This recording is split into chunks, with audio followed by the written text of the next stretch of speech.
माणसाच्या जीवनामध्ये माणूस गेला की 16 दिवसापर्यंत अत्यंत महत्व सांगितलेलं आहे. लक्ष देऊन ऐका. कामाचं सांगेल, महत्वाचं सांगेल. 16 दिवसापर्यंत अत्यंत महत्वाचा दिवस सांगितलेला आहे. माणूस गेला तर पहिल्या दिवशी 1 पिंडदान करा, दुसऱ्या दिवशी 2, तिसऱ्या दिवशी 3, असं 10व्यापर्यंत 10 पिंडदान करा. 10 पिंडदान केल्यानंतर दशक्रियाविधी झाल्यानंतर त्या आत्म्याचा आणि आपल्या कुळाचा संबंध संपतो आणि त्याची वाटचाल सुरू होते. ऐका, पुढं आपल्याला 13 दिवसापर्यंत हा विधी करायचा सांगितलेला आहे. 13 दिवस हा विधी करावा. पुढं जो ब्रह्मचारी आहे त्याचा 14वा करावा. आपला 14 घालू नाही, आपला काय 13वा, आपला 13वा, ब्रह्मचार्याचा 14वा, वानप्रस्तावाचा 15वा आणि संन्यासाचा 16वा. विठ्ठल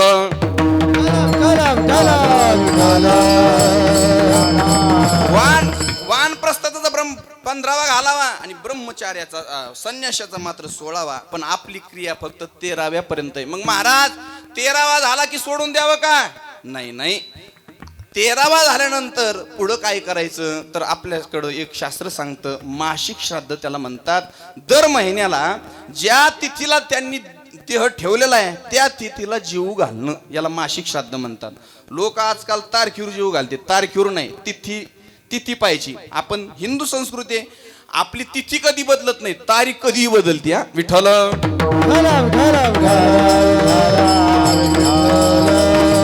म्हणून तिथीवर दर महिन्याला त्याला जीव घालायचं. मग किती दिवस जीव घालायचं?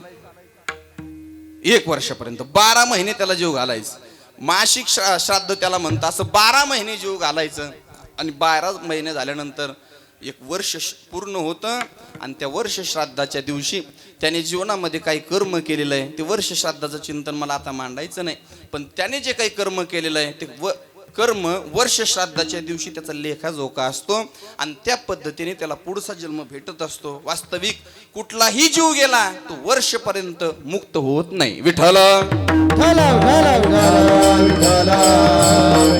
ज्या पितरांच्या प्रित्यर्थ ज्या मुलाने ज्या मुलीने त्यांच्या पाठीमागच्या आप्तेष्टाने जर पिंडदान केला नाही तर असं म्हणतात त्यांचे पितर अधोगतीला जातात आणि ज्यांनी पिंडदान केलेलं आहे त्याची ऊर्ध्वगतीला जातात. ऊर्ध्वगतीला पिंडदान केलंच पाहिजे महाराज. आणि सोम सूर्यादी ग्रहणे येऊनी करीती पार्वणे, ज्ञानोबा म्हणतात की नाही, सोम सूर्यादी ग्रहणे साक्षीला आहेत. पिंडदान केलंच पाहिजे. अर्जुनाचा आणि भगवंताचा गोड संवाद गीतेच्या पहिल्याच अध्यायामध्ये. गीतेच्या पहिल्याच अर्जुनाने भगवंताला विचारलं, रे अर्जुना, भगवंता मला माहिती आहे आमचं युद्ध होणार आहे आणि युद्ध झाल्यानंतर हे सगळे मरणार आहेत, नाशाला पावणार आहेत. पण भगवंता, या कुलाचा नाश झाल्यानंतर हे सर्वजण मरण पावल्यानंतर यांच्या श्रिया विधवा होतील. श्रिया विधवा झाल्यानंतर यांच्याकडून अधर्म होईल. अधर्म झाल्यानंतर वर्णसंकर होईल आणि वर्णसंकर झाल्यानंतर सगळे नरकाला जातील. भगवंता, सगळे नरकाला गेल्यानंतर यांचा पिंडदान करणार कोण? हे अधोगतीला जातील. ओ कुलक्षये प्रणश्यन्ति कुलधर्म सनातनः धर्मे नष्टे कुलम कुत्न अधर्मो विभवात्युतः अधर्मो विभात कृष्ण प्रदुष्यन्ति कुलश्रियः श्रीषु दृष्टासु वारश्ने जायते वर्णसंकरः संकरो नरकायैव कुलघ्नानां कुलस्य च अतन् पितन्ति पितरो हेशात लुप्त पिंडो तकक्रिया. पिंड लोपल्या जाईल आणि पिंड लोपला सर्व पूर्वज नरकाला जातील. विठ्ठल.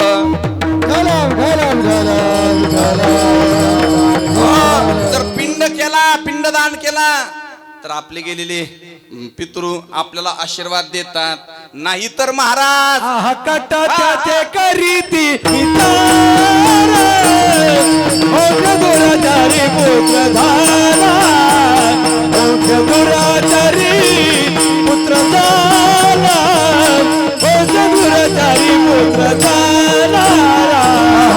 कटाचे करीती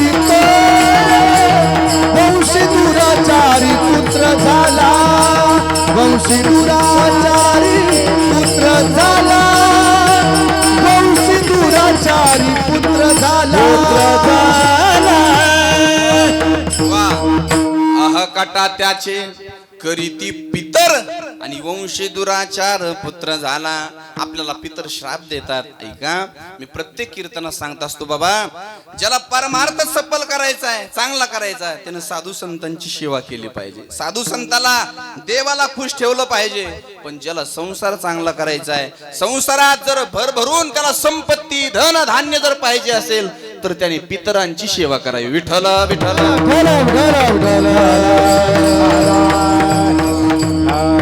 तुम्ही म्हणता महाराज ठीक आहे, आम्ही पितरांची सेवा करू, आम्ही पिंडदान करू, सगळ्या गोष्टी आम्हाला मान्य आहे. पण तुमची ही 2 तासाची बडबड कशासाठी? हे कीर्तनाचा खाटाटोप कशासाठी? बऱ्याच लोकांना प्रश्न पडतो. आम्ही ब्राह्मण आणले, ब्राह्मणाच्या हाताने पूजा केलेली आहे, पण हे तुमचं कशासाठी 2 तासात ऐकून घ्यायचं आम्ही?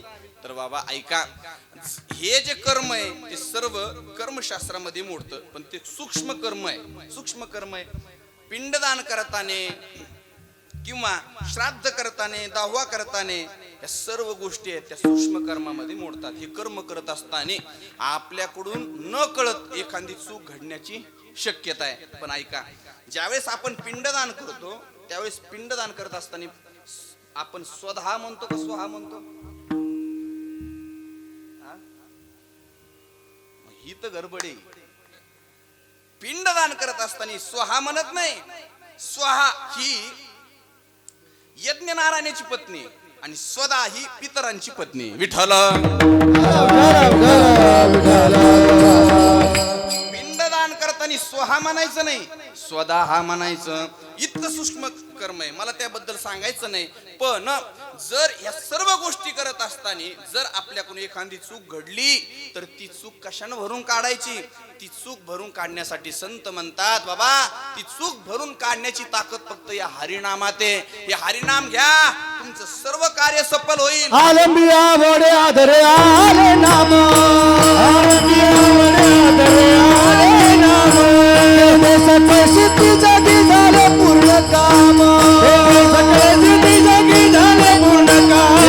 रामकृष्ण गोविंद गोपाला, रामकृष्ण गोविंद गोपाला, रामकृष्ण गोविंद गोपाला, रामकृष्ण गोविंद गोपाला. आरंभी आवडी आदरे आले नाम, आणि तेने सकळ सिद्धी जगी झाले पूर्ण काम. तुकोबाराय काय म्हणतात, ज्ञानोबाराय म्हणतात, बाबा आरंभी कोणाचं नाव घ्या? भगवंताचं नाम घ्या. त्याला मंगल म्हणलेलं आहे. ते नाव घेतल्यानंतर आपले सर्व कार्य सिद्धीत जातील. म्हणून या ठिकाणी किंवा तुकोबारायचे शब्द आहेत, अवघ्या वाटा झाल्या क्षीण, कलीन घडे साधन, उचित विधी विधान, नकळे न घडे सर्वथा, भक्तिपंथ बहु सोपा, पुण्य नागविया पापा. तात्या अवघ्या वाटा क्षीण झालेला आहे, म्हणून भक्ती करा, नामस्मरण करा. आणि नामस्मरण केल्यानंतर आपल्याकडून जे काही दोष घडले ते दोषातून मुक्तता होईल. आपले पितर ऊर्ध्वगतीला जातील. म्हणून या ठिकाणी गायकवाड परिवाराने या कीर्तनाचा केलेला खटाटोप आहे. कारण आपलं गाव जुनं पारमार्थिक गाव आहे. आपल्या भागातील नामांकित आपलं गाव आहे जोगला देवी. आपल्या भागामध्ये सर्व प्रसिद्ध गावामध्ये एक गाव आहे जोगला देवीचं, आहे की नाही? पूज्य महाराजजी, मला काही परिचय माहित नाही, राऊत महाराज, राऊत महाराज आहे की नाही? ज्ञानेश्वर महाराज, ज्ञानेश्वर महाराज राऊत. आपलं गाव चांगलं पारमार्थिक गाव आहे. पहा ना, 10 दिवसापासून सप्ताह सुरू आहे. काय पुण्य केलं असं महाराज या गावानं. विठ्ठल.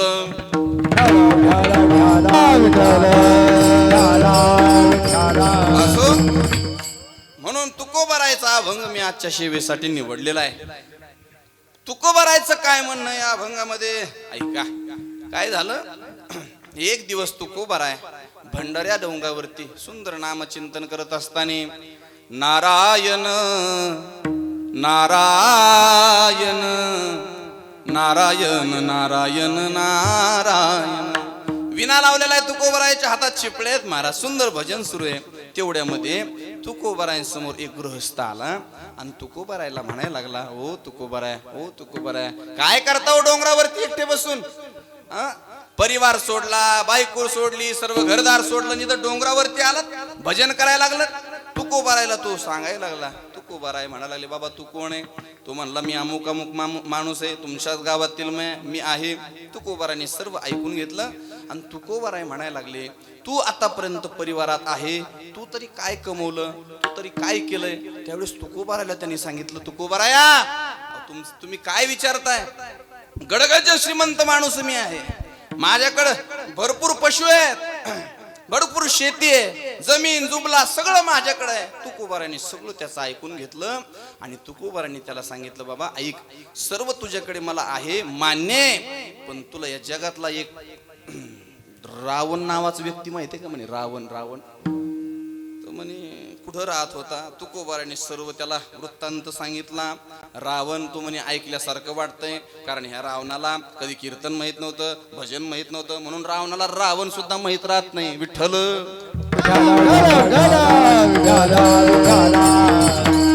ऐका, तुकोबाराने सगळं सांगितलं.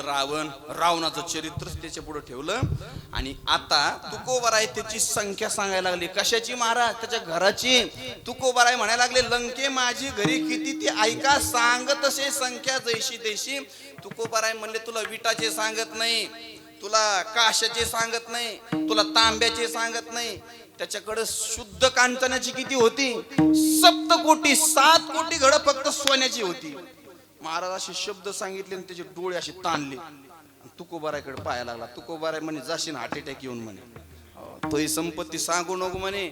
अरे एवढी संपत्ती आहे, पण ज्यावेळेस रावण गेला, सांगत कवडी गेली नाही, सांगत कवडी गेली नाही, सांगत कवडी गेली नाही, सांगत कवडी गेली नाही. कामन ज्योती संपदा एवढी, सांगत कवडी गेली नाही, सांगत कवडी गेली नाही, सांगत कवडी गेली नाही. अरे बाबा, त्याच्या संपत्ती पुढं आपली संपत्ती काही कामाची नाही. जगातातला 1 नंबरचा श्रीमंत येतो रावण, पण ज्यावेळेस रावण मेला ना म्हणे, त्याच्यासोबत काही गेलं नाही. काही एवढं सांगितलं महाराज. सहज बोलणे हित उपदेश, एवढे शब्द तुकोबाराने त्याच्या कानावरती टाकले आणि दिव्य प्रकाश त्याच्या अंतःकरणात निर्माण झाला. तुकोबाराला हात जोडले. तुकोबाराया, आतापर्यंतचं जीवन मी सर्व ही संपत्ती कमवण्यामध्ये घातलेलं आहे. तुकोबाराय काहीतरी उपदेश करा ना.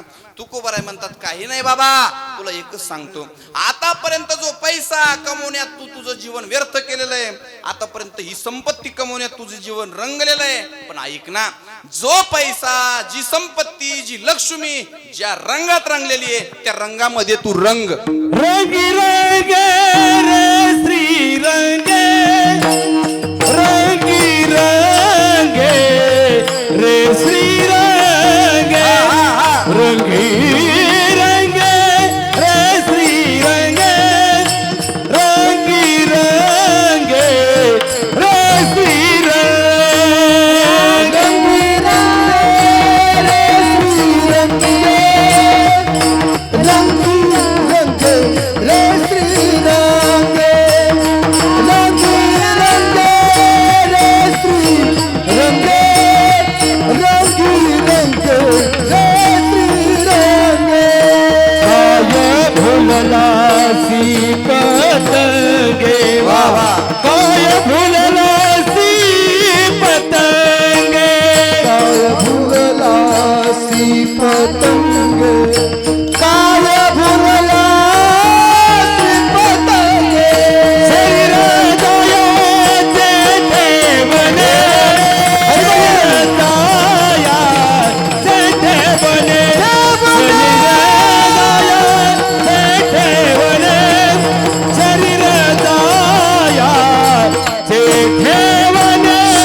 असं सांगितल्यानंतर तुकोबारायच्या समोर उभं राहिला आणि तुकोबारायला म्हणायला लागला, तुकोबाराया, आपल्या गावात काही श्रीरंग नावाचा माणूस नाही म्हणे, आणि त्याच्या रंगामध्ये कसं रंगायचं?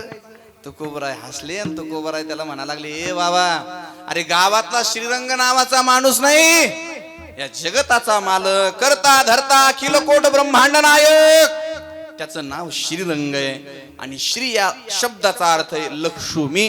ज्या श्रीरंगाच्या रंगामध्ये ती लक्ष्मी रंगलेली आहे, तू त्या रंगामध्ये रंग, अर्थात त्या रंगामध्ये तुझं जीवन तू व्यतीत कर. रंगे रंगे रे श्रीरंगे, रंगी रंगे रे श्रीरंगे, काय भुललाशी पतंगे. तुकोबाराने या ठिकाणी गोड दृष्टांत दिलेला आहे बरं का. मला अगोदर अभंग सोडायचा. सद्गुरु जोग महाराज वारकरी शिक्षण संस्थेची परंपरा आहे. आमचे सर्वांचे गुरुवर्य श्री रखमाजी महाराज नवले. अगोदर आपण अभंग सोडू, नंतर आईवरती बोलू. विठ्ठल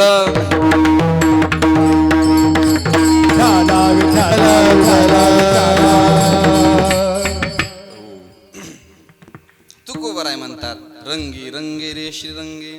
तुकोबारायने इथे एक गोड दृष्टांत दिला. काय भुललाशी पतंगे. बाळा, ए बाळा, ए बाळा, ए रे गुरुराज, इकडे इकडे इकडे. तुला पतंग माहितीये का? माहितीये, हवेत उडतो तो, हे का नाही, अशी दोरीने उडतो तो. तुकोबाराय म्हणतात, काय भुललाशी पतंगे. मग तुकोबारायला तो पतंग सांगायचा की इथं नाही. ऐका, तुकोबारायांचे शब्द फार गोड आहेत. तुकोबाराय म्हणतात, काय भुललाशी पतंगे. आपल्या शास्त्राने पंचविषय सांगितलेले, शब्द, स्पर्श, रूप, रस आणि गंध. या 5 विषयामध्ये 5 प्रकारचे प्राणी अडकलेले आहेत. शब्द विषयामध्ये कोण अडकलं? हरण नावाचा प्राणी अडकला. स्पर्श विषयामध्ये कोण अडकलं? हत्ती नावाचा प्राणी अडकला. गंध विषयामध्ये कोण अडकलं? भ्रमर नावाचा प्राणी अडकला. रस विषयामध्ये कोण अडकलं? मासा अडकला. अशा 5 विषयामध्ये 5 प्राणी अडकलेले. स्पर्श विषयामध्ये हत्ती अडकला. बोर झाला का तुम्ही? नाही ना, इकडे लक्ष द्या. स्पर्श विषयामध्ये हत्ती अडकला. हत्ती, आता हत्ती काही सहसा सहजी पाहायला भेटत नाही. होती एक माधुरी, ती बी नेली बाहेर तिकडे. ऐका नाही, चला ऐका. हत्ती नावाचा विषय त्या स्पर्श विषयामध्ये अडकलेला आहे. कसा अडकला? जुन्या काळामध्ये जर एखादी हत्ती मातला वेड्यासारखं करायला लागला, आवरत नाही, मारायला लागला लोकांना, तर मग तो हत्ती आकळण्यात यायचा. कसा आकळण्यात यायचा माहिती आहे बाबा? बलाढ्य हत्ती आहे, बलाढ्य हत्ती. मग हत्तीला धरायची ताकद आपल्यामध्ये आहे का? आपण काय त्याला साखळ जडण, द्वारान, सराड बांधून काही बांधू शकतो का? नाही महाराज. मग तो हत्ती कसा आवरायचा? कसा आवरायचा? ऐका सांगतो, कामाचं आहे हा तुमच्या. तो हत्ती कसा आवरायचा आहे. बरेचसे हत्ती आता तसेच आवरतात म्हणून सांगतो. विठ्ठल, तो हत्ती येड्यावणी करायला लागला तर जुने लोक जंगलामध्ये काय करायचे, असं जंगलाच्या मधोमध्ये गोल खड्ड खांदायचे, मोठं खड्ड खांदायचे. त्याच्यावरती लाकडं वगैरे टाकायचे आणि पाला पाचोळा टाकायचे, आणि त्याच्यावरती भली मोठी एक कागदाची हत्तीन बनवून ठेवायची. कागदाची हत्तीन बनवून ठेवायची. सेम हत्ती सारखी दिसायची. हत्तीला काय वाटायचं, ही समोर माझ्यासाठी ठेवलेली आहे. आणि हत्ती तिला स्पर्श करण्याचा प्रयत्न करायचा. स्पर्श, जसा हत्ती स्पर्श करायला लागला तसा मोठ्यानं जोऱ्यात गड्ड्यात पडला. कशामुळे अडकला हत्ती? स्पर्श विषय सांगतो. स्पर्श विषयामुळे हत्ती अडकला. गंध विषयामध्ये भ्रमर नावाचं प्राणी अडकलेला आहे. ज्ञानोबाराने त्याचं वर्णन केलं. भ्रमर भेदी कोडी, भलतैशे काष्ट कोरडे. पोराच्या लग्नात नवीनच दिवाना आला, पण रात्रीतून भ्रमराने खालून कोरून टाकला महाराज. पाहुणे आले म्हणून बसायला दिला. जसे पाहुणे बसले तसे पोट मध्ये घुसले. भ्रमर भेदी कोरडे, नवीन कुरकुरीत लाकूड भ्रमर कोरून टाकतं. पण तेच भ्रमर काय झालं, त्याला गुलाबाचं फुल दिसलं म्हणे. गुलाबाचं फुल दिसलं आणि ते मकरंद सेवन करण्यासाठी त्या गुलाबाच्या फुलावरती बसलं. दिवसभर मकरंद सेवन केला, दिवसभर आनंद घेतला. पण सायंकाळ होण्याच्या वेळेला गुलाबाचं फुल मिटणार आहे, पाकळ्या मिटणार आहे. मग त्या भ्रमाने समजायला पाहिजे, आपण दिवसभर मकरंद घेतलेला आहे, आता सायंकाळ होत आलेली, कमीत कमी बाहेर यावं. बरेचसे भ्रमराची फुलं जीवनभर संसार करत राहतात. कमीत कमी म्हातारपणाच्या वेळेला तरी बाहेर यावं त्या भ्रमराने, अशी विनंती करतो. विठ्ठल, अरे केलाय ना सेवन, जीवनभर ना मकरंद सेवन संसाराचा, भ्रमरानं केलाय ना सेवन मकरंद त्या गुलाबाच्या पाकळीचा. मग मकरंद सेवन केल्यानंतर त्याचं काम आहे आता सायंकाळ होणार आहे, गुलाबाचं फुल मिटणार आहे, बाहेर यावं नाही महाराज. इतकं मोहत, इतका मायेत अडकतं, इतक्या मायेत अडकतं, शेवट ते गुलाबाचं फुल मिटतं आणि भ्रमर आतमध्ये राहतं. आता ऐका, जे भ्रमर चांगलं लाकूड करू शकतं ते भ्रमर गुलाबाची पाकळी करू शकत नाही. काय म्हणे तुमचं? हा, कोरू शकतं महाराज, पण इतकं अडकलेलं आहे, इतकं अडकलेलं आहे, ते भ्रमर पाकळी कोरत नाही, तसंच राहतं आणि शेवट त्याचा मृत्यू होतो. आता मी भ्रमराचं सांगितलं का? हा, भ्रमराचं नाही सांगितलं, तुमचं आमचं सांगितलं बाबांनो. अरे कमीत कमी 50 वर्षापर्यंत 60 वर्षापर्यंत करा ना संसार. अरे पण 50 झाले, 60 झाले, अरे लात मारा संसाराला ना, वापर मारताकडे. विषवोडी भुलले जीव, विषवोडी भुलले जीव, आता याची कोण करील किव, आता याची करील कोण किव.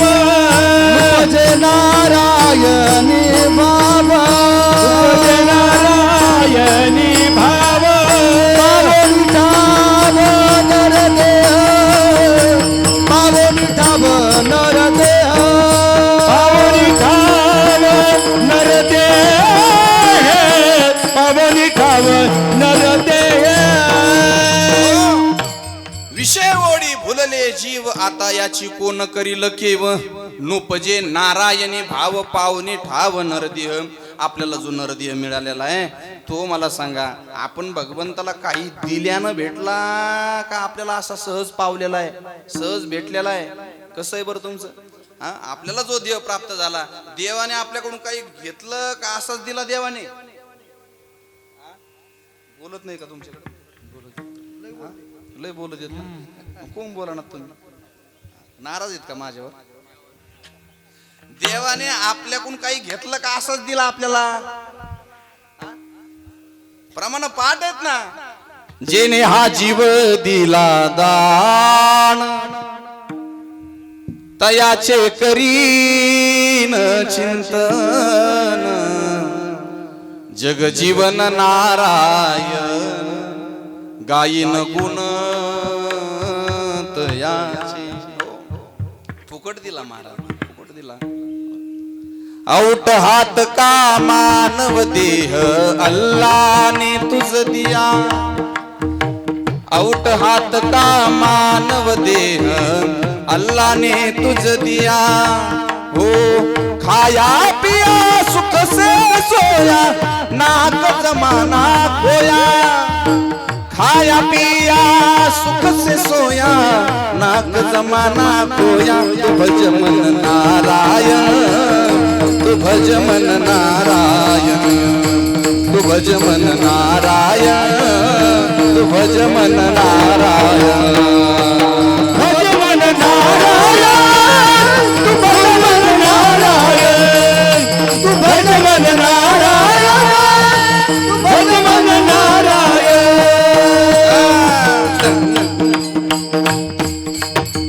कसा दिलेला आहे?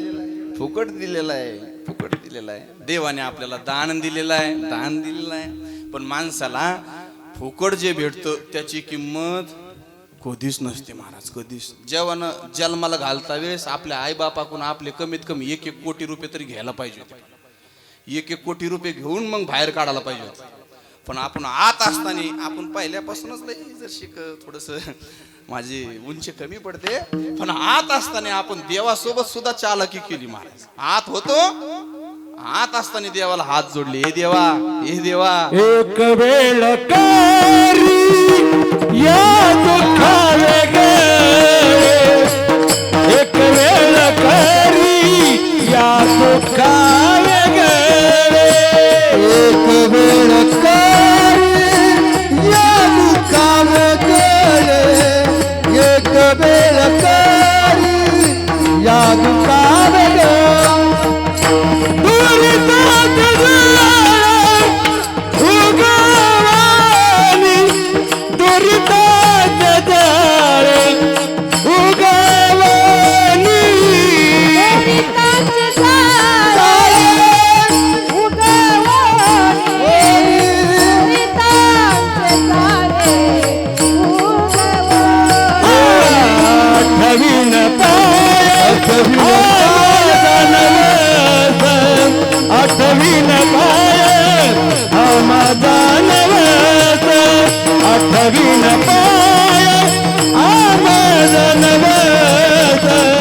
आठवीन पाय हा माझा नवस आठवीन पाय हा माझा नवस आठवीन पाय हा माझा नवस आठवीन पाय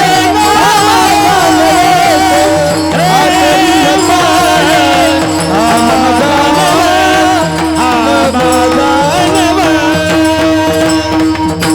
पहिल्यापासूनच चालक येत आपण आतमध्ये असल्यापासून आता थोडंच झालो.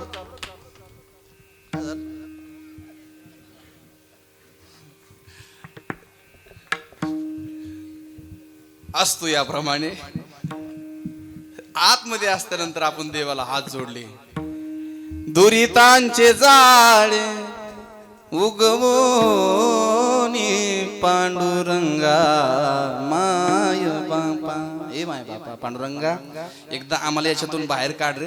काय करल एक वेळ करी या दुःखा वेगळे दुरितांचे जाळे उगवून आठवीन पाय हा माझा नवस. नवस पोटात असतानाच केलेला आहे, पण इकडं थाटावर जायची वेळ बारी आली तरी सुद्धा नवस पूर्ण करायला काही आपल्याला वेळ नाही महाराज, वेळ नाही. देवाने फुकट दिलेला आहे म्हणून फुकट दिलेलं त्याचं सुवर्ण करा बाबांनो. एका बाबाच्या डोळ्याचं ऑपरेशन होतं म्हणून दवाखान्यात गेले. दवाखान्यात हॉस्पिटलमध्ये गेल्यानंतर डॉक्टरांनी सांगितलं हो बाबा ऑपरेशन करायचंय 5 लाख रुपये खर्च येईल. 5 लाख रुपये 5 लाख रुपये सांगितल्यानंतर महाराज बाबाच्या दोन्ही डोळ्यातून पाणी यायला लागलं. डसं डसं रडायला लागले बाबा, मोठ्याने रडायला लागले.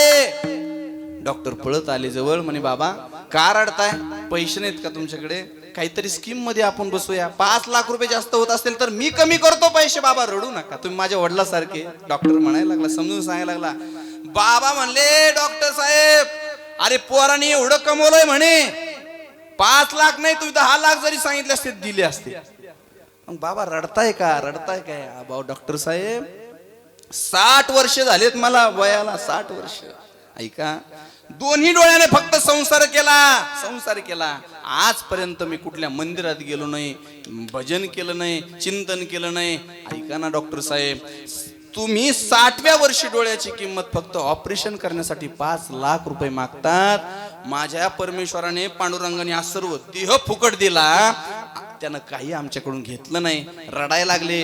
आतापर्यंत मी संसार केला पण मी यापुढे सांगतो या डोळ्याने फक्त आणि पाहिन पाहिन डोळे भरून या पाहिन तुझे मुख देवा.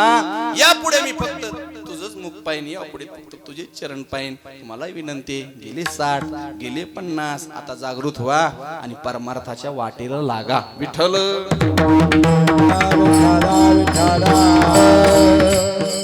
गंध नावाचा विषय सांगितलेला आहे. पुढे शब्द नावाचा विषय. शब्द नावाच्या विषय मध्ये एक प्राणी अडकला पहा, खूप गोड आहे बरं का, ऐकण्यासारखं आहे. प्राणी अडकला. कुठला प्राणी अडकला हो, सगळ्यात चपळ प्राणी आहे महाराज, हरण नावाचा प्राणी. जंगलामध्ये जुन्या काळी हरण मारण्याला परवानगी होती, आता मारले तर सलमान खान सारख्याला सुद्धा अटक होते, म्हणून त्या भानगडीत कोणी पडू नये. ऐका हरण मारण्याला परमिशन होती. जुन्या काळी काही लोकांचं खाद्य होतं हरण. हरण पकडायचं एक पारदी, पण हरण सहजासहजी हाती लागत नव्हतं, म्हणून त्याने युक्ती केली.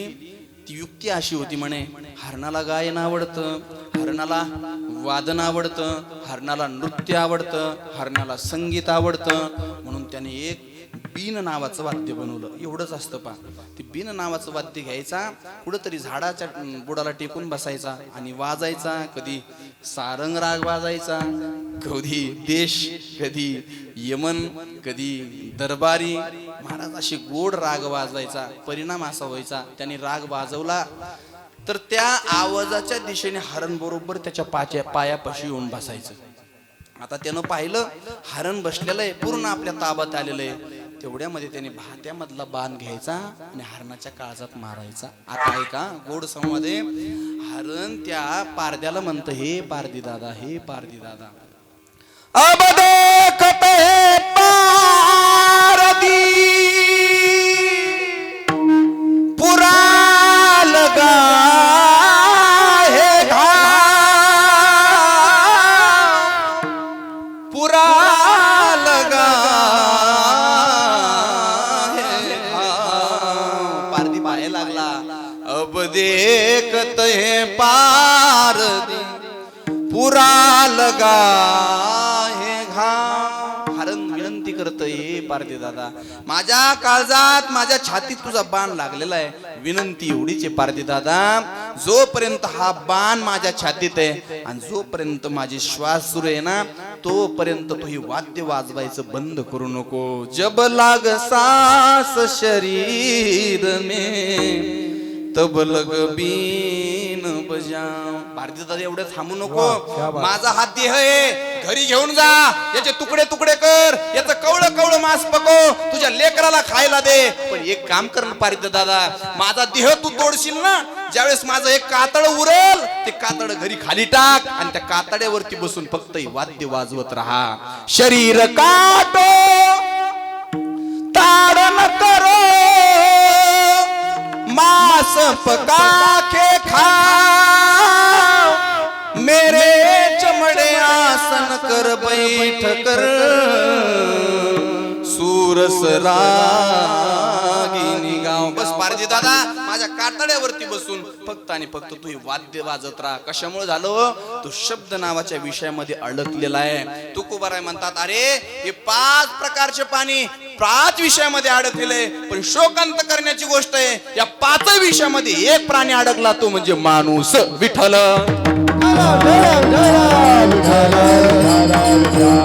म्हणून तुकोबाराय म्हणतात, अरे विषय ओढी भुलले जेव, याच्यात भुलून जाऊ नका रे बाबांनो. तुम्ही काय करा, ज्या रंगामध्ये ती लक्ष्मी रंगलेली आहे, हो, ज्या रंगामध्ये ती लक्ष्मी आपलं जीवन व्यतीत करीत आहे, त्या रंगामध्ये तुम्ही रंगा.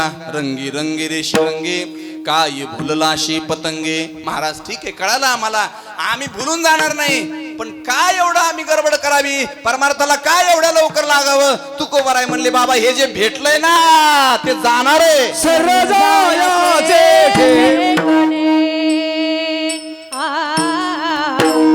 शरीर जायाचे ठेवणे, शरीर जायाचे ठेवणे, शरीर जायाचे ठेवणे,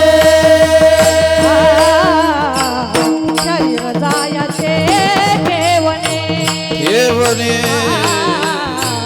शरीर जायाचे ठेवणे,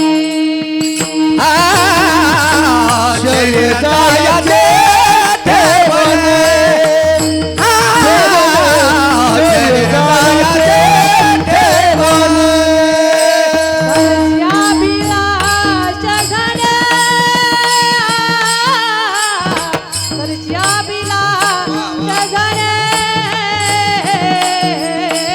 शरीर जायाचे ठेवणे, शरीर जायाचे ठेवणे. हे शरीर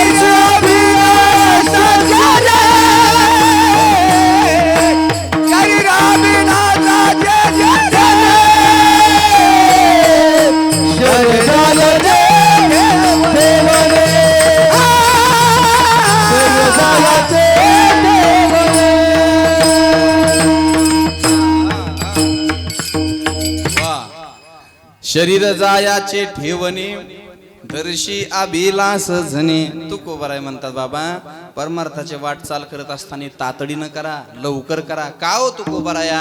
कारण आपलं शरीर जाणार आहे. या जगतामध्ये काही गोष्टी निश्चित आहे आणि काही गोष्टी अनिश्चित आहे. माझा साधा आणि सोपा प्रश्न आहे, ऐका.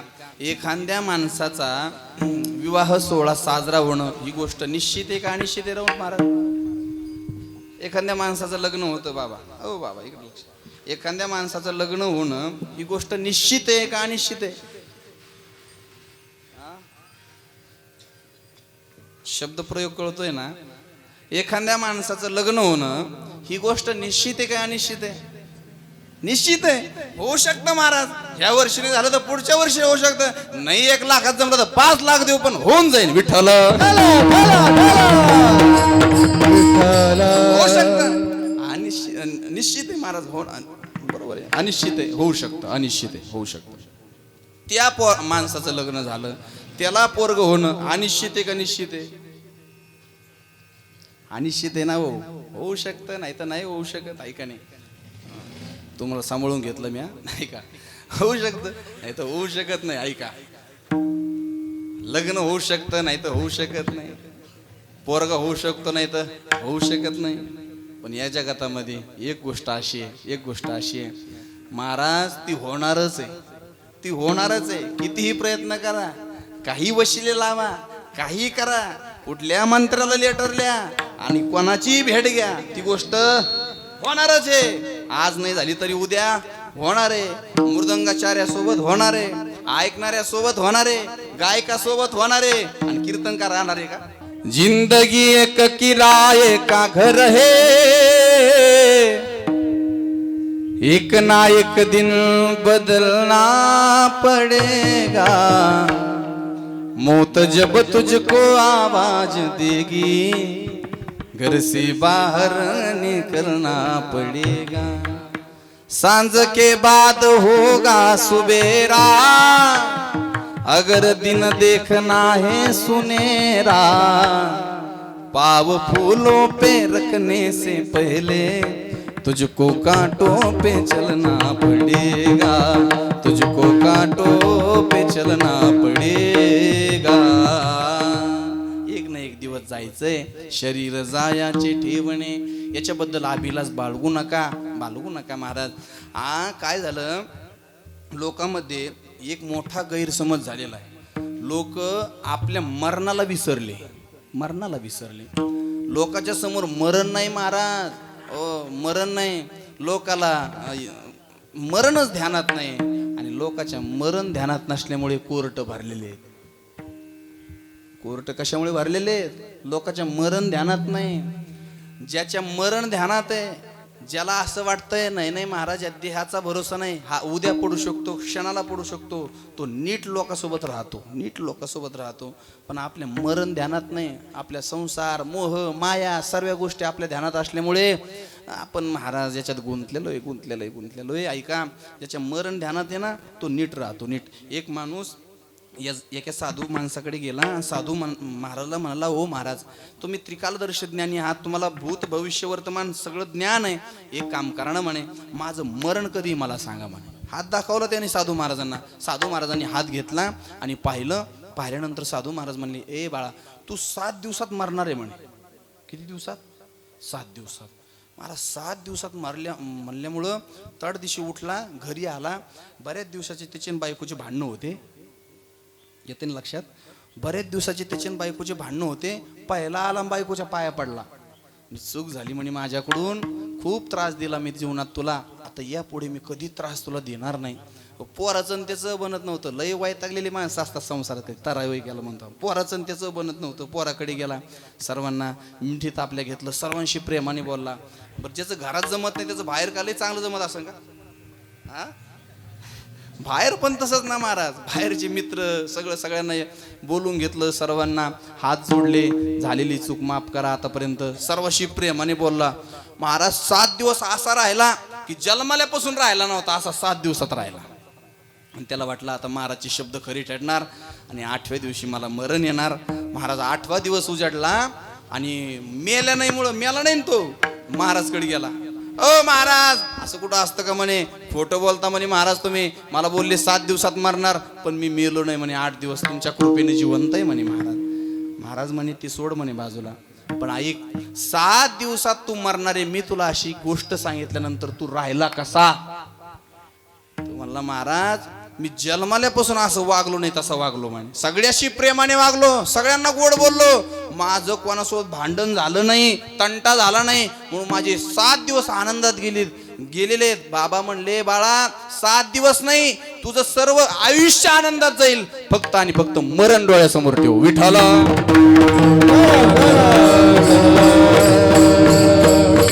माणसाने मरण डोळ्यासमोर ठेवलं पाहिजे, चांगलं वागले पाहिजे, कपट केलं नाही पाहिजे, इतरांसोबत चांगलं निर्मळ मनाने राहा. आपल्या प्रारब्धातील गोष्टही महाराज कधीच चुकणार नाही. तुमच्या कर्मात प्रारब्धात जेवढं लिहिलेलं आहे तुम्हाला तेवढं भोगावंच लागणार आहे. म्हणून एकामेकाचा द्वेष करू नका बाबांनो. शरीर जाणार आहे, शरीर जायाचे ठेवणे, याच्याबद्दल अभिलाष बाळगू नका. दर्शी अभिलाष जणे का हो महाराज, ठीक आहे आमचं शरीर पडणार आहे, पण आम्ही ज्या परिवाराचा एवढा खटाटोप करतोय, ज्या परिवारासाठी आम्ही रात्रंदिवस झटतोय, तो परिवार तरी आमचा असेल ना. परिवार तरी आमचा असेल ना. तू को बळाय म्हणायला लागले, ओ काय सांगायला, शरीर तुझं नाही आणि ज्या परिवारासाठी तू एवढी चिंता करतो ना, तो परिवार सुद्धा तुझा नाही. नोवे तुझा परिवार, वा लो महाराज. नोवे तुझा परिवार, नोवे हा तुझा परिवार, नोवे तुझा परिवार, नोहे तुझा परिवार, नोहे तुझा परिवार, वा वा वा. नोहे तुझा परिवार, नोहे तुझा परिवार. हे जे राग आहेत ना, ते आमच्या पूज्य मोठ्या महाराजांचे राग आहेत. बरं, हे राग गायल्यानंतर अंतकरण भरून येतं, आमच्या महाराजांची आठवण येते. हो, महाराजांनी खूप विद्यार्थी घडवले, खूप परमपूजनीय आदरणीय. आपल्या परिसराचं वैभव आहे. आपल्या परिसरात पहिला टाळ वाजवत नव्हता महाराज, पैठण क्षेत्रात टाळ वाजवत नव्हता. पूज्य मोठ्या महाराजांचे गुरुवर्य रखमाजी महाराज नवले यांचे थोर उपकार आहेत. गावागावात महाराज मंडळी टाळकरी तयार झालेत. हे भागवत महाराज, हे लहू महाराज, जुनगडे महाराज सर्व दिसतात ते महाराजांचेच विद्यार्थी आहेत. आमचे दत्ता महाराज सगळे सगळे आता जरी दुसऱ्याकडे शिकत असले तर पहिलं ते महाराजांकडे शिकलेले आहेत. महाराजांनी थोर उपकार आहेत महाराजांनी. परत निष्काम सेवा केलेली. आज जवळपास 80 वर्ष महाराजांचं आहे, तरी सुद्धा 4 वाजता महाराज हातात विना घेतात, चिपळ्या घेतात आणि भगवंतासमोर काकडा उठून करतात. महाराजांचं थोडक्यात सांगू, महाराजांची ज्यावेळेस धर्मपत्नी वारल्या आमच्या बाई, तर लोकाला वाटलं आता महाराज सकाळी काय म्हणजे काकडा वगैरे करणार नाहीत. महाराज हरिभजनी ही ढवळली जग अन चुकविला लाग कडी काळाचा. महाराजांनी 4 वाजता विना हातात घेतल्या, चिपळ्या घेतल्या. लोक बाई समोर रडतायत, लेकी सगळे सगळे सगळे सोयरे बाई समोर रडतायत, पण महाराजांनी विना घेतला, चिपळ्या घेतला, राम कृष्ण हरी. 4 वाजता ती सोडा घटना. आता महाराजांचा एकुलता एक पोरगा गेला माग, लक्ष्मण टेलर, तुम्हाला माहित असतील. काही वय नव्हतं, 40 वर्ष वय असेल टेलरचं. गेला महाराज पोरगा महाराजांचा. किती मोठं दुःख आहे, किती मोठं दुःख आहे. त्या दुःखाला सुद्धा महाराजांनी असं सामोरं गेलात. महाराजांनी दुसऱ्या दिवशी 4 वाजता विना घेतला आणि त्या दिवशी सुद्धा काकडा केला महाराज. काकडा केला. आपण सुद्धा संसारात असंच राहिलं पाहिजे, असंच राहिलं पाहिजे. या साधू पुरुषांकडून महात्म्याकडून शिकलं पाहिजे, जरा शिकलं पाहिजे. महाराजांची चाल गायली महाराजांनी म्हणून आठवण आली, आठवण आली. नोहे तुझा परिवार, नोहे तुझा परिवार, द्रव्य दारा क्षणभंगूर, द्रव्य दारा क्षणभंगूर, शरीर जायाचे ठेवणे, शरीर जायाचे ठेवणे. गोड चालीत महाराजांच्या. महाराष्ट्रामध्ये जेवढे काही तुम्हाला दिग्गज कीर्तनकार दिसतात ते महाराजांचे विद्यार्थी आहेत महाराज, आणि महाराजांच्या चाली लावून मोठे झालेले आहेत. आज एक नाव तुम्हाला माहित आहे का नाही, एक नाव चांगलं गाजलेलं आहे महाराष्ट्रामध्ये, अक्रू महाराज साखरे महाराजांचे विद्यार्थी आहेत. महाराजांच्या चाली गाऊन महाराज महाराष्ट्राने त्यांना झेलून धरलेलं आहे, झेलून धरलेलं आहे. महाराजांच्या गोड राधे राधे राधे राधे गे श्याम सुंदरा, मी आता जड करी आपुल्या मंदिरा. राधे राधे राधे राधे गे श्याम सुंदरा. किंवा काकडा पा हरी जगजोगी जगजोगी, जागे जागे बोलली हरी जागता जगदेव, राखा काही भाव अवघा क्षेत्र पाळ, उजावा सकळ जगजोगी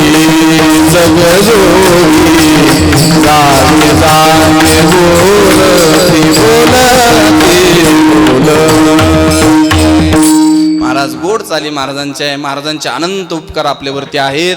महाराजांनी गोड चाल लावली. तुकोबाराय म्हणायला लागले, बाबा ज्या परिवाराविषयी तू विचार करतोय ना, तो परिवार आपला नाही. बरं, परिवार आपला नाही. बऱ्याचशा लोकांना हे आता समजत नाही, पण मला वाटतं 2-3 वर्षापूर्वी सगळ्यांना समजलं होतं. पखोद्याला समजलं, गायकाला समजलं, ऐकणाऱ्याला समजलं, सगळ्याला समजलं. कधी हो? कोरोनात का कोरोनात? कोरोना, बरोबर आहे, कोरोना. तुमचं महाराजांनी सांगितलं कोरोना. कोरोना चांगला होता का वाईट होता? बरं काय मत आहे? लोक जाऊन देणार नाही गावातून मला. मला तरी वाटतं कोरोना चांगला होता. कोरोना चांगला होता. काय काय शिकवलं महाराज कोरोनाने आपल्याला? बऱ्याचशा गोष्टी शिकवल्या हो. सगळ्यात मोठी एक गोष्ट शिकवली आपल्याला कोरोनाने, ती म्हणजे कमी खर्चात लग्न लावणं. काय खर्च करतात लोक लग्नाचा आवाढव्य. कमी खर्चात लग्न लावलं.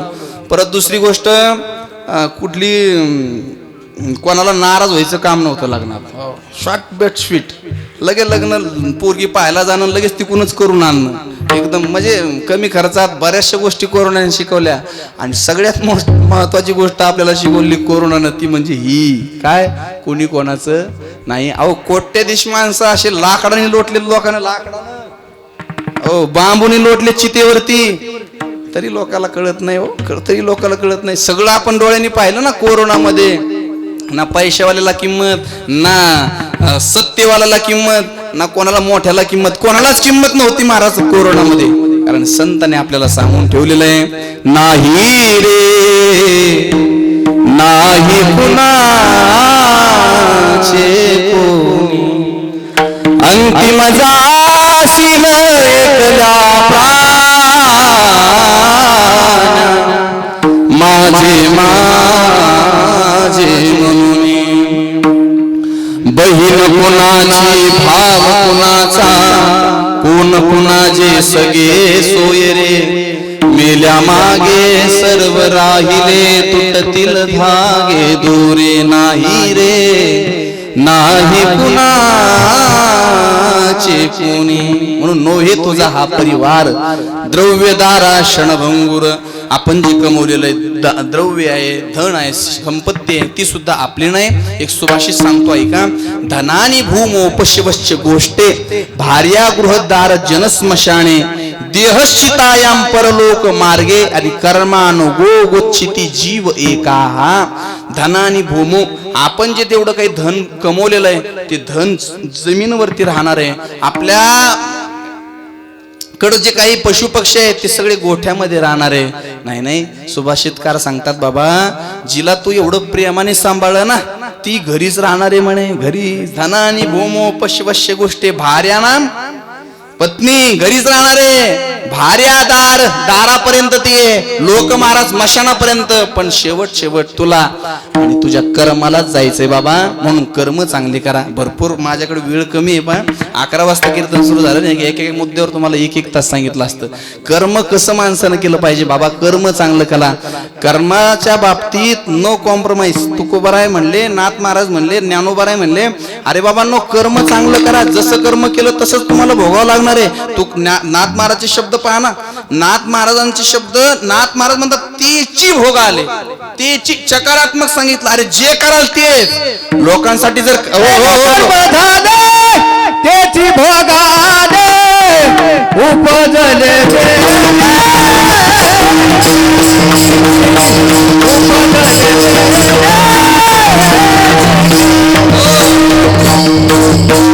केले कर्म झाले, त्याची भोग आली, उपजली मेले आयुष्य किती. म्हणून कर्म चांगलं करा. भरपूर बोलण्यासारखं आहे. ऐका, जीवनात जगत असताना कर्म स्वच्छ ठेवा, निर्मळ ठेवा, चांगलं करा.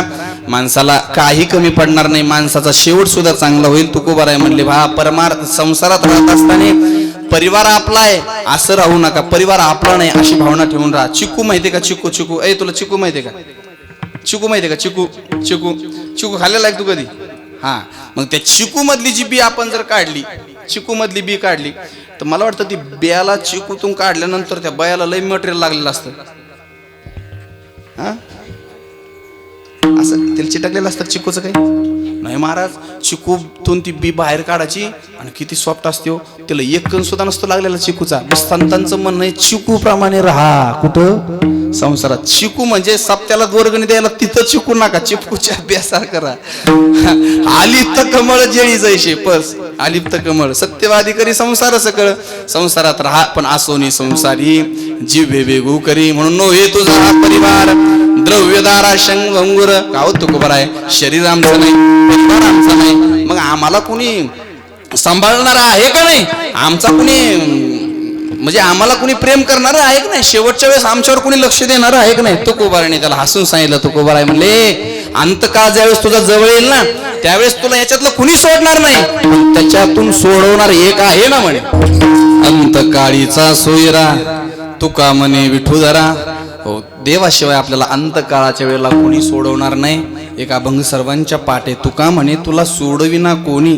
आणि एका चक्र पाणी वाचुन्या म्हणून नको नको म्हणा गुंतू माया जाळी. अंतकाळाच्या वेळेला आपल्याला फक्त आणि फक्त देव सोडणार आहे. तुकोबाराय म्हणले अंतकाळीचा सोयरा तुका म्हणे विठुधरा. शरीर जायाचे ठेवणे दर्शी अभिलाष झणे.